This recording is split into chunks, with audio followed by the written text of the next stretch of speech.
Wow. Wow, okay. Welcome to the Wheel of Whine, a review of the Wheel of Time Amazon TV series that is not going to be spoiler free. This is a review for the fans of the books. I am a very big fan of Wheel of Time. I'm no one in particular other than that, but I have been reading these books for almost 30 years. I read The Eye of the World when I was 11 during a very formative part of my life. So I have a lot of thoughts and a lot of opinions about how Amazon Prime has adapted this story for the TV viewing experience.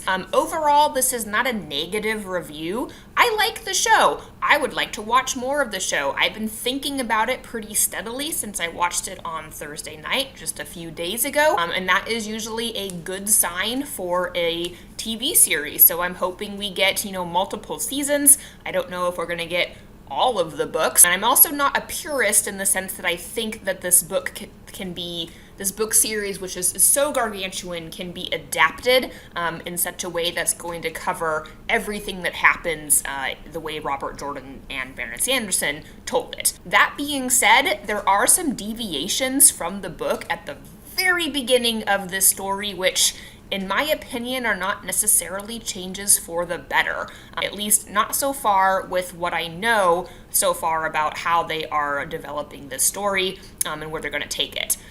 So yeah, let's kind of dig into some of the details and see if anyone agrees with me. Let's start with some of the things that I think that they got right, beginning with casting. I think that the actors who are playing these characters are doing a really spot-on job. I know that there was a lot of criticism of the casting when the announcements were first made, in part because of the multicultural take that they've done for the TV series. I think it's actually a great idea, and I love the different actors that they've picked for these different characters. I think that they nail certain aspects of the personalities of the characters, and I don't have any real strong negative reactions. There is just no wooden acting. Overall, pretty pleased about that. I also like the settings overall. They're not perfect. They're not like, one for one exactly the way that I imagined the books, but I think that they're providing that epic scope, that epic feel of what Wheel of Time is. The Czech Republic is a beautiful location to shoot this, and they've done a lot of things right when it comes to the details in the settings, so I'm very pleased about that overall. I also think the monsters are really well done. I'm pleased that they're not going with a all CGI approach to this. There are actual physical beings in the room that are wearing costumes, and the makeup is good.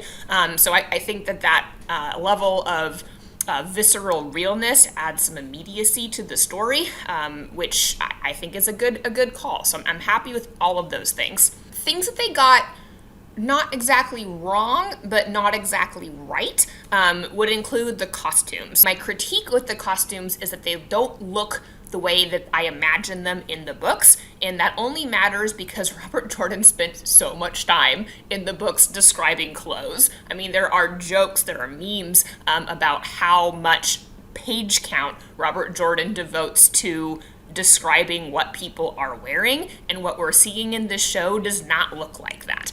So it's not necessarily bad, but it is not the way that I imagined it, and I can see that being problematic down the road as we get out of the two rivers and into the world. And I'll give you a little example of what I mean.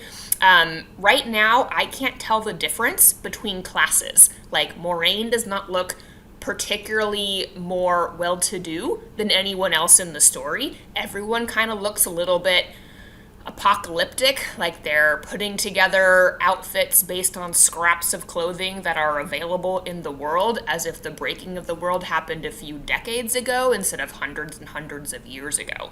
And I think that's problematic because once we get outside of the two rivers and start to interact more with some of the other cultures in Wheel of Time, I'm not sure I'm going to be able to tell the difference between people who are peasants from the two rivers and different folks from different cultures. and all the different nations that we are eventually, I think, going to visit throughout this story. One of the things that Robert Jordan does really well is to mix cultures in an interesting way that keeps the tension alive between, in a realistic way where people kind of react negatively to things that are different, even if they're not bad, just based on things like clothing choices. And I wanted to see that come alive in the show. I wanted to be able to see which Aes Sedai are from Tanchico and which Aes Sedai are from Tyr. And I can't see that right now. They all kind of look the same. They're all, wearing single block colors to identify their Ajas, which also is a change from the books. Not necessarily a bad one, as those visual representations can be useful, but is also losing something, I think, when it comes to Robert Jordan's themes of the story, which relate to that, concept of how people from different cultures interact together and the work that there is to do for the dragon in order to get these nations to cooperate to save themselves from this great terror that is going to descend upon them. If you can't tell the differences between the different cultures from the bat, it's going to be harder to understand the enormity of that task, which is such a big, important part of the story. So little bit disappointed in that. Again, the costumes are interesting to look at. They're well designed. They're just not the way that I imagined them.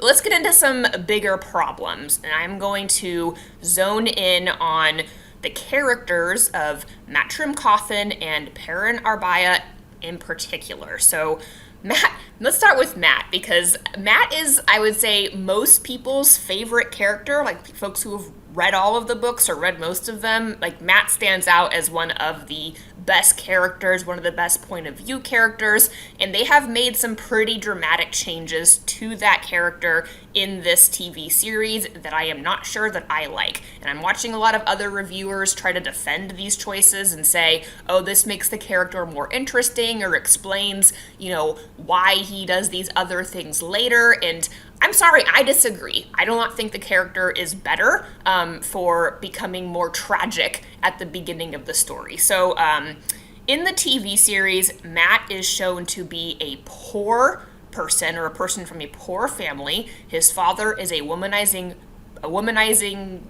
jerk, and his mother is a drunk. He has two little sisters, which he also has in the books, but they're much younger in this version of the story, and Matt's a bit older, so he's kind of taking care of them in the story and is concerned about their welfare, given that his parents are such unreliable people. And that hits all kinds of wrong chords with me. Again, I'm not really opposed to changing certain characters for good reasons. I just don't really understand why this is necessary. I think it interferes with the overall integrity of the story, unless they're going to change the overall story significantly, which they might. And so maybe this will work out in a way that I can't foresee right now, but as of right now, I am concerned about how these characters are going to contrast in the future if this is where they're starting. So in the original books, Emond's Field is, it's not an idyllic place, but it's certainly provincial, and it's certainly a good, decent place full of decent, hardworking folk. They are, in Matt's own words, 1,000 years of sheep. And it is a sleepy little town, or not even a town, it's a village in the far west, with mountains bordering them on their western border, and very few people really coming through all the way to where these villages exist. So they're very insulated, and the people take care of each other. They know that they're dependent upon each other for tabak and wool. That's what their economy is based on. There's quite a lot of description of the women's circle and the men's village council at each other's throats kind of constantly about, interfering in the business of the village. But the types of problems that they're dealing with are very provincial problems. When the Eye of the World opens, we see Sen Bui, the thatcher, getting grief from the villagers because storks are nesting in the thatch, and they're asking him to fix it, and he's like, I don't know how to do anything about the storks that are roosting in the thatch, sorry. Those are the types of problems that I expect to see in Emond's Field. I do not expect to see people who are alcohol addicts and have gambling problems and steal from each other, and common rooms that are boisterous and might break out into fights. Like, that's just not Edmund's field. It's a sleepy town. The good characters that Matt, Purin, and Rand all have from growing up in this like overall decent place with strong parental figures and a lot of love is so critically important to what they have to battle later. Like, it is that foundation that allows them to survive in this world that they're going to enter, which is much darker and much more complicated than the one that they left.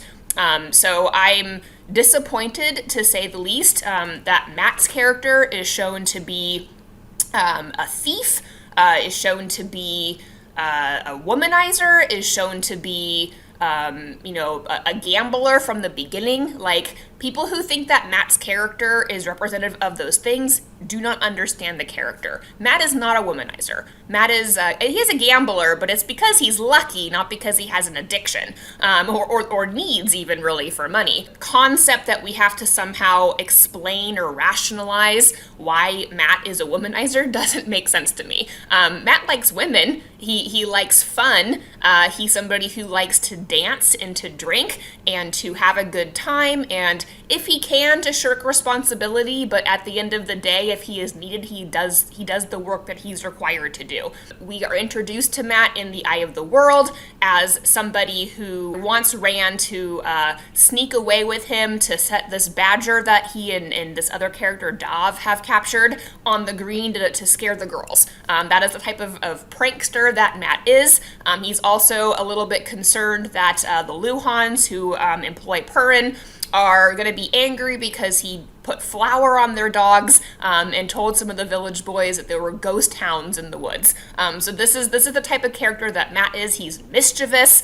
He wants to see the world. Of all the characters, he is the one that actually wants to leave Emond's Field the most and is most excited about seeing other places, doing interesting things. And it's just, I don't know, like the kind of setting him up is like this kind of sour, dour, unhappy, deeply burdened person doesn't bode well for how he's going to perform later in the series. Like, I'm sorry, I don't like that change. I don't think it's necessary. I would have much rather have seen scenes of Matt stealing pies from windowsills, eating honey cakes, but in the end, doing the things that he knows he needs to do because he has responsibilities. So even though Matt is mischievous and does not like doing hard work, he does actually do the work that he is required to do. He helps Rand bring in the cider even though he doesn't want to. He milks his dad's cows even though he doesn't want to. He takes care of his sisters even though he doesn't want to. So all in all, he is a good person. He's just looking to have a little fun with the time that he has, and I just feel like the happy-go-lucky Matt that I love is lost with this darker opening. And in particular, I think that's a challenge for Eye of the World, because in Eye of the World, Matt gets that ruby-hilted dagger, which changes his personality as long as he has that dagger. And it is a kind of a critical plot point, and I'm not sure right now we're going to really see the difference between Matt, the somewhat dour, worried about his sisters and drunk mother, to Matt with a dagger who's worried about, survival. Those characters don't seem that different. So I'm a little worried about how this plot is going to progress, and I'm just overall worried I'm not going to like the character as much. But I guess we'll see. Now let's talk about Purin. So Purin is I think he's probably my least favorite of the boys in reading his point of view chapters, but he is a very solid character. I like Purin, and like all the boys, they're all good-hearted young men. And Purin is known for being big and a little slow-moving, not slow-thinking, but a little slow-moving, because he's aware of how giant he is, and he doesn't want to hurt anyone. And he often worries that he is going to intimidate other people around him because he grew up in this small village where his just general size is kind of unusual. But he is very strong, and so he's being apprenticed in the village with the blacksmiths, the Luhans, within their forge, and In the series, though, they start Purin off with a wife for some reason, who is pregnant. We think based on some gestures and things that happen in the story, and then spoiler, he murders her on accident when the Trollocs attack. And this change in the story, like, I'm sorry. I think it's a terrible scripting choice. I would like to be in the room of the scripting floor where someone suggested that this was a good idea so I can shoot it down. And the reason I think it's a bad idea is I feel like it's only being written in there for the shock value. And did that work? Yes, I was shocked when Purin murdered his wife. However, the consequences of that are so extreme that I feel like the plot is gonna, like, his whole story is gonna now rest on this one thing that doesn't even occur in the books, is now a cornerstone part of his character. Casually murdering your wife during a Trolloc attack on your village is not something that you just get over. It's not something that, like, I don't know, he's gonna forget about in a couple of seasons. I mean, that is a character-defining moment that would wreck you for decades, if not your entire life. People don't just get over things like that. So I don't know what they were thinking. In particular, this is a bad choice because we don't know his wife. She's not really a character. Her name is like Layla or Lila. But who is she? She doesn't have like a full sentence of dialogue in the story, and the only way to build upon that is to do flashbacks of their life together, and then you're devoting all of this screen time to develop a relationship with a character that is dead, is not in the books, and is not significant. And I just don't understand why this choice was made. The only thing that I can think of is that people wanted more gore, more shock value, more murder to make the story look more reminiscent of Game of Thrones, and that to me is annoying. I just don't. Wheel of Time is not Game of Thrones. It shouldn't be trying to be Game of Thrones. This is a strange choice, in my opinion. It's just a really weird choice. In particular because Purin's story in the Wheel of Time, as written by Robert Jordan, is primarily a romance. He is a character who falls in love. Purin's whole story is wrapped around this relationship with this woman that he meets, who is a very polarizing character. Not everyone likes her.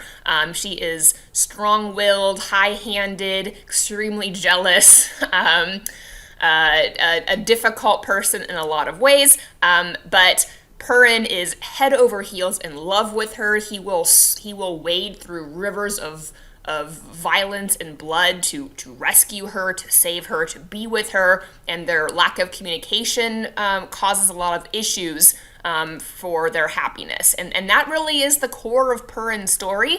That and reconciling with who he really is at heart.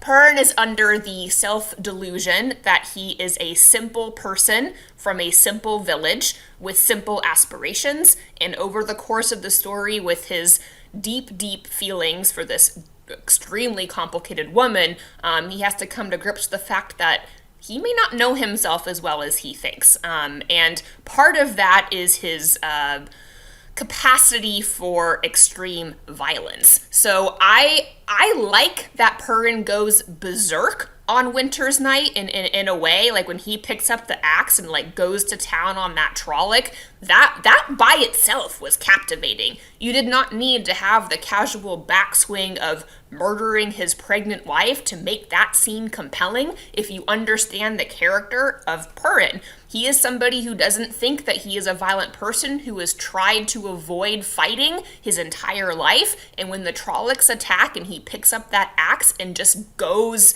to town on those Trollocs, that in itself is a character-defining moment. But when you add the casual murder of his wife and child, it's like, okay, where's he going to go from there? We're at episode 4, coming up, and this is when Iguain and Purin are among the traveling people who are total pacifists. And in the books, Purin feels very very uncertain about their way of the leaf, what they call the way of the leaf, whereas Iguain kind of thinks it has some merit. And I feel like we're going to see the reverse in this series, because Purin just murdered his wife and unborn child and is probably going to feel pretty attracted to this way of the leaf concept. And it's just not who Purin is. Like, he's struggling with the idea of, should you fight to protect yourself or not fight? And I guess we'll see how it develops, but that change just felt too overboard for me. I didn't mind him killing Trollocs during Winter Night, which does not happen in the books. I think that was a good change, but going so far as to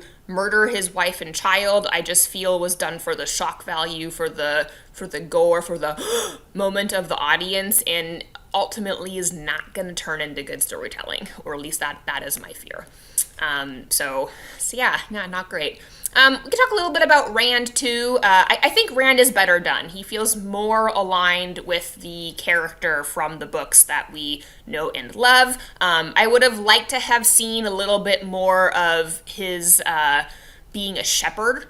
He is referred to as sheep herder throughout the series by people who knew him at this time in the story, and that's actually a very relevant and necessary way of reminding him of where he came from. And we don't actually really see him deal with any sheep at the beginning of Emond's Field, and I feel like that was a missed opportunity. I do like that they showed him with a bow, that they show the sword. I love the casting of Tam. I think his father was a great casting choice. Their relationship seems very realistic. They skipped the whole part of Tam muttering about his history when he is injured by the Trollocs, and I can understand why they did that, although it is very pivotal for Rand to be like thinking about the things that his father said and wondering about what they mean. We do get some indication that Tam has lived a life outside the village, because he has this heron-marked sword, which no villager needs, and he knows how to use it, although not to the level that I was expecting. In the books, Tam is taking on like multiple Trollocs that are like coming through the door, and does a fairly decent job of it while his son hides in the woods. And they changed that a little bit in the story, but not significantly, so it was fine. I understand why they made those changes. As far as Rand's relationship with Iguain, I think that comes off pretty well. It feels a little rocky, they're bickering a bit, and that happens in the books. They actually do argue in the books about Egwene's decision to become a wisdom, although the reasons that Rand is a little disquieted by that decision are different in the book than they are in the TV show. So in the TV show, Rand is concerned that Iguain is picking a lonely life where she won't have, a husband and children. And in the books, that is not the reason that Rand is upset. It is acknowledged that wisdoms rarely have husbands and children, but it's because wisdoms tend to be older overall. If this is a job that is a leadership position in the village, it tends to fall to women who have already had children, are widowed, or whose children are already grown.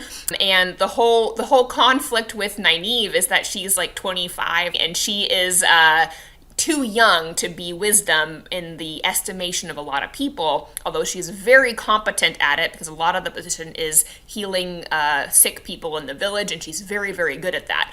But the village council gives her a hard time because she is so young, and this is actually the thing that Moiraine and Nynaeve initially get off the wrong foot over. In the TV show, they have this scene where Nynaeve and Moiraine have it out in this sacred pool area, and that does not happen in the books. It felt a little over dramatic, a little melodramatic for how well these characters know each other. In the books, it's a much simpler interaction. Moiraine arrives and she's all beautiful in her silks and scrolled sleeves and astride her beautiful horse, and she sees Nynaeve and calls her child. And Nynaeve is livid, and she does not let go of this feeling of anger towards Moiraine over this casual slight for the entire series. Just cannot get over it. But getting back to Iguain and Rand, so Iguain is Nynaeve's assistant, and she's learning learning how to listen to the wind and how to use herbs. But she is planning to become a wisdom under Nynaeve's tutelage. The problem is that Nynaeve is young, and the village only needs one wisdom. So in order for Iguain to actually become a wisdom, she would have to go to another village to take on that job, and Rand is upset that she might move away, not that she is choosing a career path that, would give her some independence and prestige. He does not care about that. He cares about her moving away. And at this point in their relationship, they are not, and they changed this in the TV series. In the TV series, all the characters are a little bit older, and the relationship between Rand and Iguain is a little bit more committed. In the books, they are kind of more like high school sweethearts. Rand's father, Tam Althor, is friends with Elvir's father, who owns the Wine Spring Inn. So they are buddies, and Rand has grown up in the village around all the same people his whole life. And when he starts to be, of an age to notice girls, Iguain is one of the girls that he notices, and he becomes interested in her, and she becomes interested in him. But now they're getting to an age where she is old enough to braid her hair, which in their culture means she is old enough to get married. And Rand is not ready to get married, and he is very nervous about how the relationship is going to potentially become more serious. So in the books, he's into her, but he's avoiding her, and she's annoyed by that indecision on his part, and they bicker a lot. But that's it. That's their relationship. I'm not going to give full spoilers for, where the story goes, but part of it is these young people leaving their provincial town where things were done in a certain way, and then going out into the world to discover that there is a whole lot of ways that other people are doing things outside the Two Rivers. And one of those things is relationships. And in my opinion, it's actually very cute that Rand has the provincial thoughts that he does, because he grew up in this small village where everyone knows everyone. He is under this kind of strong cultural expectation that if you become serious with a woman, enough to sleep with her, you have to marry her. And it's something that's been ingrained in him from the young schoolboy age. And when he goes out into the world, it is funny how that ends up influencing some of his interactions with other people. And I'll leave it there, so this is not an entirely spoiler strewn review, but they've kind of gotten rid of that, and I don't think that's necessarily a good change. Again, because Emond's Field is supposed to be this just sweet place full of really decent people, but kind of provincial people with a limited scope of understanding when it comes to human interaction. So there's kind of, there's pros and cons there with the small town, and those come to bear when these folks leave this area and get to explore the bigger world beyond Emond's Field. So in summary, I am concerned about the core character changes of these this main cast of characters and how that is going to change the show overall as it progresses. But I'm going to hold some suspension of disbelief to see where they take it, because I do recognize that this show is the series I should say is way too long to be adapted in purity for a TV show. It's just not possible to do. They've already cut out a lot of material to get as far as they have. It feels a little crammed in and a little bit rushed, but overall okay. And I understand that they're going to have to make some changes, and it's going to be, I guess, up to the overall script to convince me that the changes that they've made make sense for this alternative telling of the Wheel of Time. I did like some of the changes that they've made so far. I like that Tom Marilyn is introduced later in the story. The opening of Wheel of Time just has so many slow moving pieces, and one of those are the slow introduction of characters. It's let's introduce Tom, let's introduce Pat and Fane, let's introduce Moraine and Lan, it's just a lot of character introductions before you get to any action. So I can understand why they split that up a little bit. to introduce the characters that they need to introduce in order to get to something exciting happening, and then bringing Tom into the story later. That's a good change. I also like that they gave Nynaeve a bit more of a kind of visceral character introduction. So they have her being dragged off by Trollocs and then escaping them of her own volition, and then being able to track Moraine and Lan through the wilderness actually is in the books, but adding that additional piece of formidable just nature that is Nynaeve was very in character for her. So I didn't dislike that, and I do understand that TV shows fare better when there's more action kind of interspersed among the other elements of tension. So I think that was actually a pretty good choice. Again, my biggest critiques are for changing the core nature of the main characters, because I feel like that is going to lead to just challenges down the road and a different story overall. It can still be a good story, and we can still like those characters, but they're not going to be the same characters as were in the original book series. It's just they're too different of origins for both of those characters for them to be the same, and I am very nervous about that and not really a great fan of it.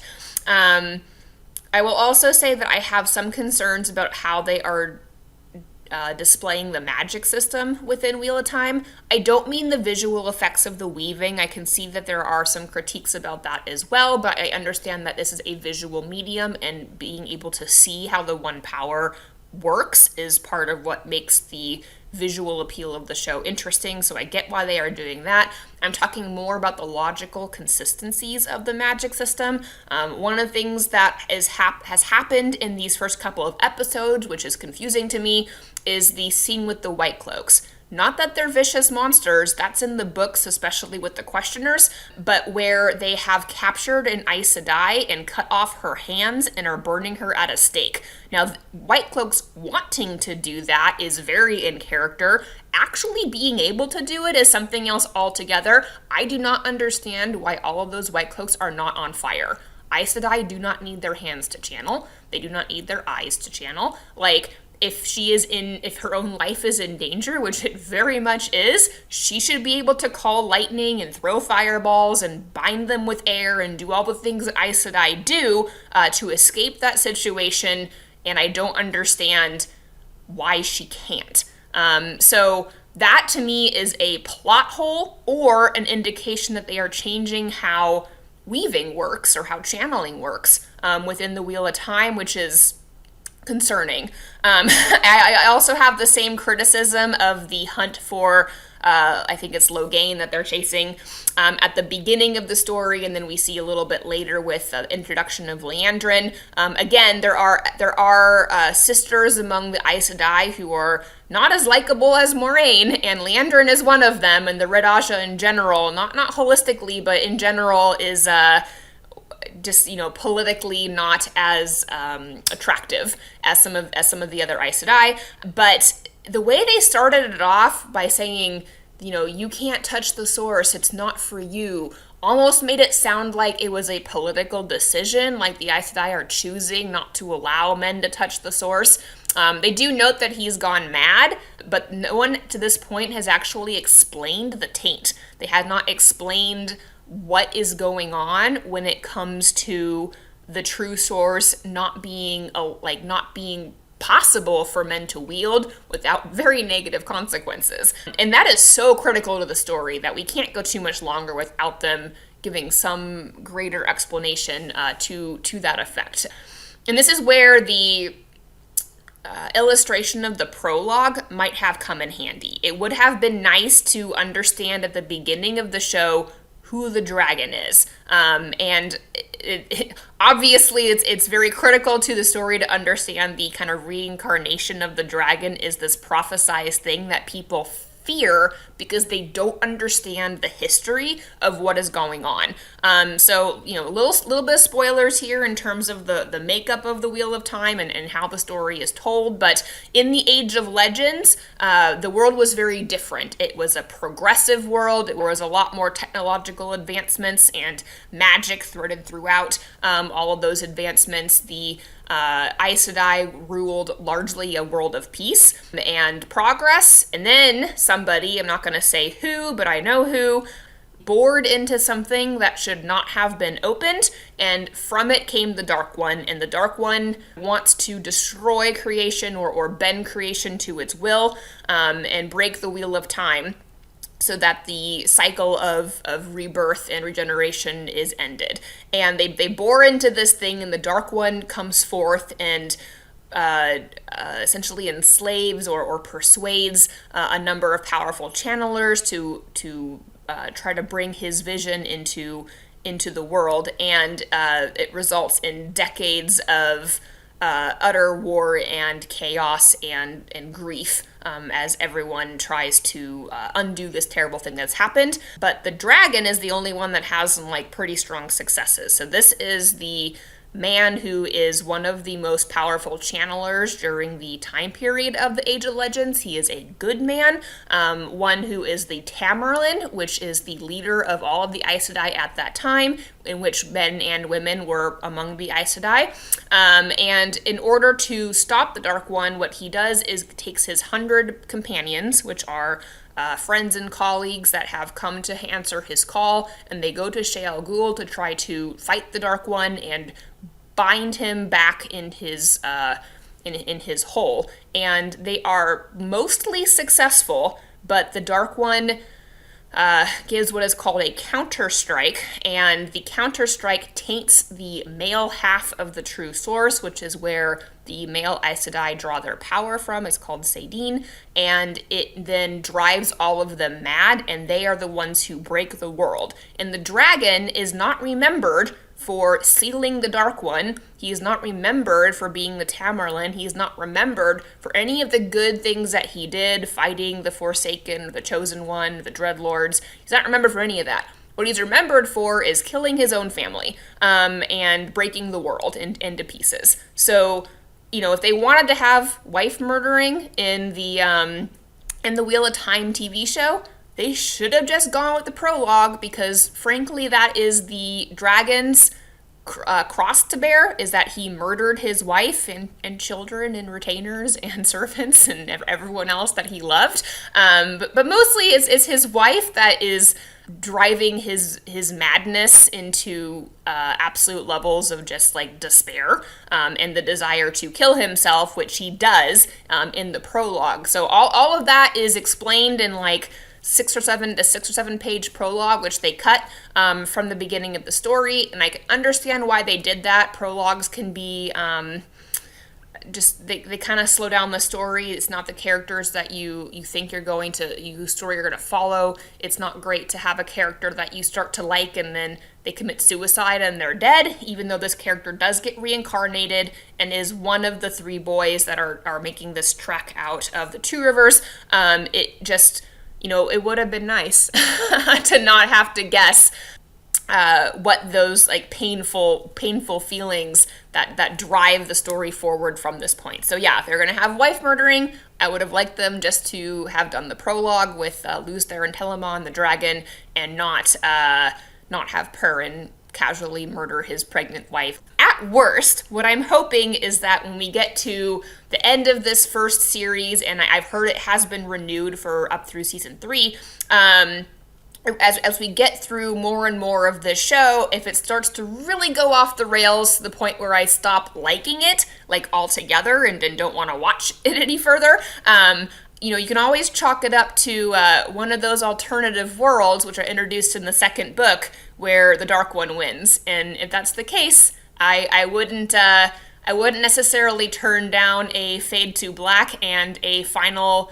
script of I've won again, Luz Theron. Those are my opinions on the first couple episodes of The Wheel of Time, and I would very much like to hear your thoughts below. I have been seeing some people react in some of a similar manner. Again, it's not going to make me stop watching the show, but it does make me feel like maybe this is an alternative reality for what happens in The Wheel of Time, and that means that anything can happen. The whole story could be different. We may not even get a completed story. So I guess we'll see what happens, and keep keep the wheel turning. So until next time.